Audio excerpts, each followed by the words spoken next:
सादर प्रणाम सभी लोगों को। जैसा कि मनीष सर ने कहा कि आप हमें जिम्मेदारी दे रहे हैं पटपट जन की, तो सबसे पहले मैं आप लोगों से कह दूं कि आपने हमें टीवी वीडियो में बहुत देखा और सेलिब्रिटी के रूप में देखा। अब मैं आपका जनप्रतिनिधि हूँ, कोई सेलिब्रिटी नहीं हूँ। आपको जब भी मुझसे मिलना हो, जो भी मुझसे बात कहनी हो, आप एकदम खुलकर मुझसे कह सकते हैं। तो मैंने से बहुत सारे लोगों से जिससे मैं मिलता जा रहा हूँ, तो जी मैंने आपको वीडियो में देखा, अब मैं आपके सामने हूँ। अब वीडियो में देखने की कोई जरूरत नहीं है। दिल्ली में ही मेरे 7 IAS ऑफिसर हैं पिछले 25 साल की अपने शिक्षा कैरियर में।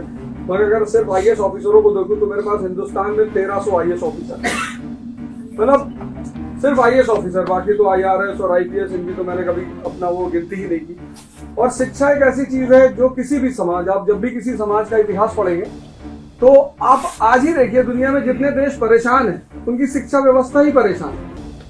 आप कोई ऐसा मुल्क नहीं पाएंगे जहां शिक्षा व्यवस्था अच्छी हो और मुल्क परेशान हो, तो संभावना ही नहीं है। क्योंकि शिक्षा का संबंध आदमी के मन से है। जानवर जो है वो ट्रेन किया जा सकता है, उसको शिक्षा नहीं दी जा सकती। सिर्फ इंसान है जिसको शिक्षा दी जाती है। और शिक्षा का सिर्फ एक उद्देश्य होता है कि उसकी यहाँ की रोशनी को जला दिया जाए, कि वो उसको दिखाई पड़ने लगे कि सही क्या है और गलत क्या है।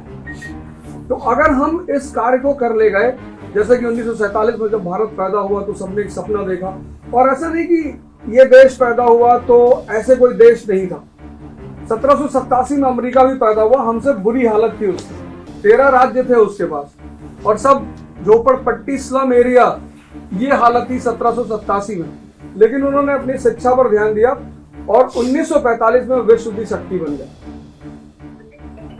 और राजनीति में जो है वो जनता ही राजा होती है। मैं तो आपका प्रतिनिधि हूं।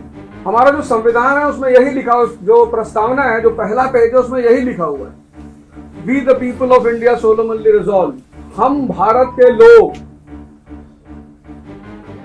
तो ये जो आप बैठे हैं, इस देश के असली राजा आप हैं। सत्ता आपको दी गई है और आपको इस सत्ता के साथ ये अधिकार दिया गया है कि आप जिनको चाहें उसका अपना प्रतिनिधि चुन सकते हैं। आप अभी मुझसे मिल रहे हैं, 1 दिन से 2 दिन से मिल रहे हैं और आप मेरे बारे में बहुत कुछ सुनेंगे। सुनकर कोई राय मत बनाइए, मैं अच्छा हूं, बुरा हूं, आपके लायक हूं, नहीं हूं, या आप मुझसे मिलकर ही राय बनाइए। और अगर आपको लगेगा कि इस आदमी को विधानसभा में पहुंचाना चाहिए